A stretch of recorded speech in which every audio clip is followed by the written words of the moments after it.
प्रश्न पहिला, चीनचे राष्ट्रीय प्राणी कोणते आहे?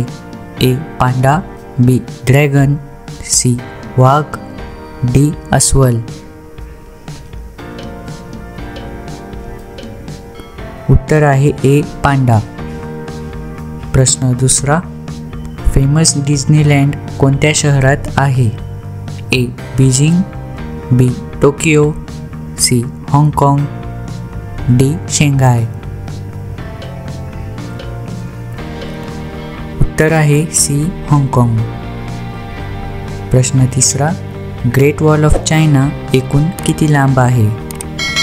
11,000 किलोमीटर, 21,000 किलोमीटर, 8,000 किलोमीटर, 20,000 किलोमीटर. उत्तर आहे 21,000 किलोमीटर. प्रश्न चौथा, चीनची लोकसंख्या किती आहे? 120 कोटी, 400 कोटी, 140 कोटी, 200 कोटी. उत्तर आहे 140 कोटी. प्रश्न क्रमांक 5, चीनची राजधानी कोणती आहे? बीजिंग, शेंघाय, टोकियो, हाँगकाँग. उत्तर आहे बीजिंग. अशाच माहितीपूर्ण व्हिडिओंसाठी चॅनलला सबस्क्राईब करा व बेल आयकॉनवर क्लिक करा.